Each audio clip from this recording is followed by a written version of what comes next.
everyone, and welcome back to Let's Talk Kashrus, presented by the Kashrus Awareness Project in conjunction with Torah Anytime. Today we are privileged to be joined by Rabbi Nochum Rabinowitz, Senior Rabbinic Coordinator with the OU, and the Rav of the Monastricha Beis Medrash in Flatbush.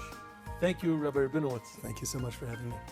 Now, it's an honor to have someone who's an expert, who's been involved in kashrus for many years, and you have many areas of expertise, but perhaps foremost is the area of wine, which is what I would say you specialize in. So we'd like to use the few minutes that we have here today with you to talk about wine, and to start with a very common topic, and that is that we find people using two halachic terminologies interchangeably, and they're really two different things. One is Yayin Nesech, and one is Stam Yeinam. So walk us through what is the difference between the two, and why do you think people get mixed up? Excellent question, and in fact, I think there is some confusion. So we'll try to elucidate a little bit. So Yayin Nesech means wine that was used in worship of Avodah Zarah, used in idolatrous practice. This is a biblically forbidden substance. In ancient times, pagan worship involved using wine in the worship of idols. Anything which is used in the worship of idols is forbidden min haTorah. It's biblically forbidden because anything that is an Avodah Zarah, or anything which is used in the worship of Avodah Zarah, is forbidden. So that's something which is the traditional, the ancient term, and that is nothing new about that. That's the original term. Stam Yayin means nondescript. It means wine which is not identified. It was not used in that practice. However, Chazal rabbinically forbade consuming, and perhaps not just consuming, but even benefiting from wine which was from non-Jews. Why was that? That was because wine is used for fraternization.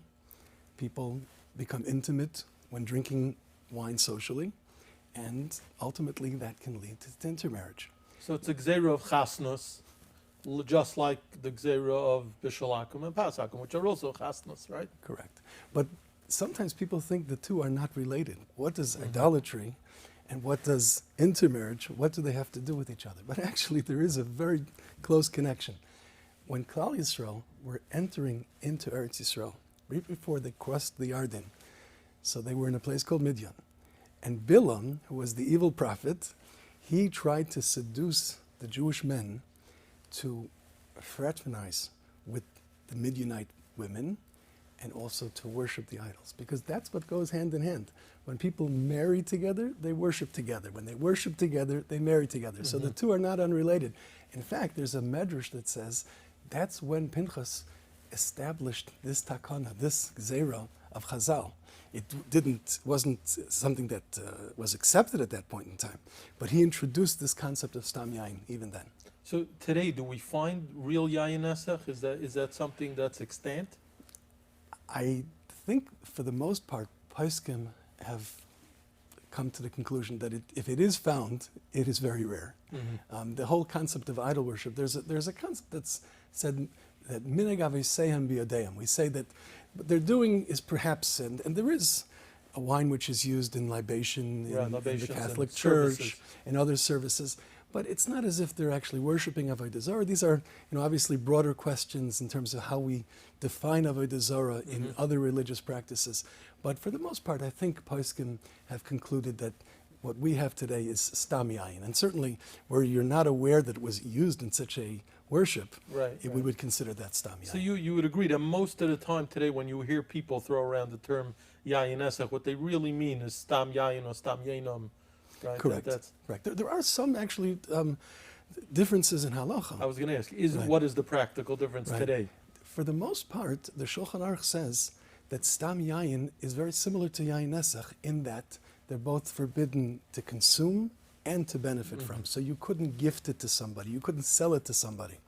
However, the practice amongst Ashkenazim, because of the Ramah, is that we can benefit from it under certain circumstances because it isn't the same level, the same prohibition as was the original. Now, many kosher restaurants across the country and beyond are very careful to only have mavushal wines in their facility because of a large number of waiters and other people are coming in and handling the wines and things like that. Two questions. Number one, if I go to a restaurant, do I have to be concerned regarding wines, and if yes, what to look out for? And domestically at home, do people have to, especially if they have cleaning help and things like that, people coming in and out, do they have to make sure that any wine that they bring into their house is only mavushal? So in Israel, interestingly, mavushal never really took off. And the Is that reason right? is because these two great poskim were against the concept. Which two places? That's Rav Yashiv and Rav Shlomo Zalman Auerbach. So those two didn't want to accept mavushal, and as a result, I don't know, exclusively for that reason, maybe there's a certain stigma that's associated with mavushal as being somehow inferior. So it never most Really? wines in Israel.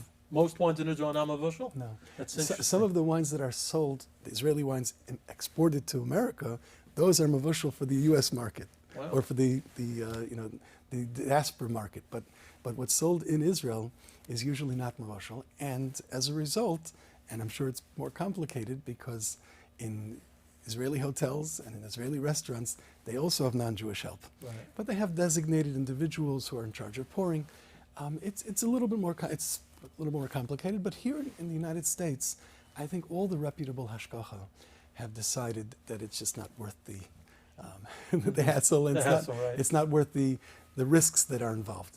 I know many times you go to a kiddush and someone says, "I'm going to bring a bottle of non-mavushal, and I'm going to watch it," but when you're busy taking mazel tovs from people and busy greeting others, it's very hard to really watch over, and waiters are always circulating. So it is a hard thing to do.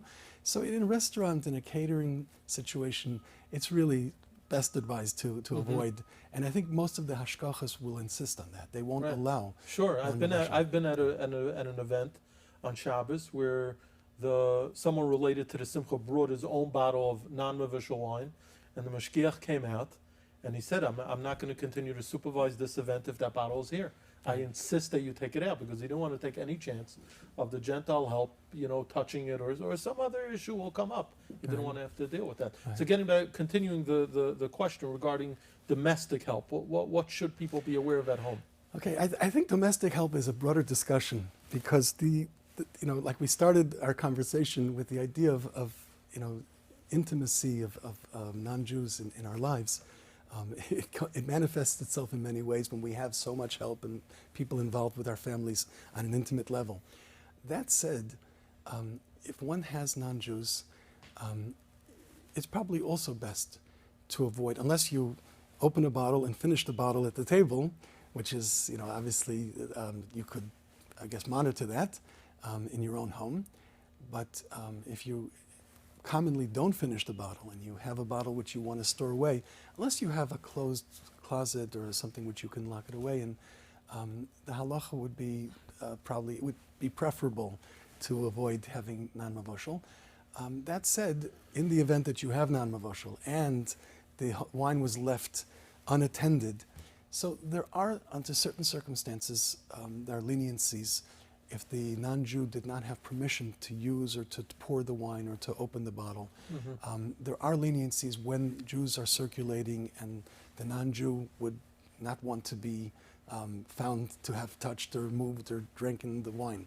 So that's something that can be relied on in a post facto, in a b'di'evid situation. Now, But, could you put the bottle of wine, let's say, in a bag or a double bag? Are there ways to get around it? If one, for example, they even sell these combination lock Really? stoppers, Like cap stoppers? stoppers, Really? because some people buy very expensive bottles, and it's not just an issue of kashrus. They don't want their $300-400 bottle of wine to be touched by anybody. So they're actually there are for sale such items. How effectively they work, I don't know. That's one option. Someone can have a locked cabinet. Someone could have, like you said, or put tape around it, or make Some a kind of simon, chaysim. a chaysim. Right, you can make a chaysim. I mean, actually, Yayin, she'einu mavushal requires 2 chaysamais. So again, the label itself and the nature of the bottle is the first chaysim, but you would need something on top that would not easily be opened and reclosed without detection. Right. Now, am I correct that typically, especially here in America, the narrow bottles of wine are generally mevushal, whereas the bigger bottles of wine are not? I don't remember why I'm under that impression. The Kedem company, which is obviously Okay. one of the biggest manufacturers, their policy has been with the Kedem branded products that the large bottles, which are typically used in a home situation, the 1.5 liter bottle or even the 3 liter bottles, are typically non-mevushal unless otherwise noted. And the narrow bottles, the 750s, if you will, the milliliter, Right. those are mevushal unless otherwise noted. So that's the general rule of how they. With regard to Kedem, but with regard to other manufacturers, Lavdafka, you would have to take a look at We it. certainly encourage every OU company to write clearly mevushal or non-mevushal. In Israel, it's harder. They usually will write mevushal on those which are. They may or may not write Yeinam mevushal or non-mevushal on the non-mevushal. Actually, another interesting halacha, which is there are some leniencies for Stam Yeinam, but there's one very interesting stringency, very strict stringency, and that is if a person were to take non-mevushal wine and he were to pour it into, let's say, an anju was with a cup, and he would pour the wine, so not just what goes into the non-Jew's cup would be prohibited, even the wine that remains in the bottle, it's a concept called nitzik chibur. Anything which is attached to the To wine the stream of wine. becomes That's prohibited. fascinating. So sometimes you have a situation where you have wine tastings, and we can't govern who comes to a wine tasting. So, and if there's non-mevushal wine, what's recommended is that obviously the people serving the wine, they stand behind a counter where the attendees do not have access. They pour, but only pour into clean glasses. Because if they were to pour, if someone had left over some remaining wine and they poured into that cup, what's in the bottle would also become prohibited. Wow, that's very interesting. Yeah. Thank you for this wonderful conversation, which was extremely instructive, and you gave us a wonderful background into wine and grape This juice. is a real schus for me to be able to, to provide. Well, we work with kashrus all the time, and to be able to share some of what we do Right. and the experiences that we have is really just a pleasure. Thank you so much.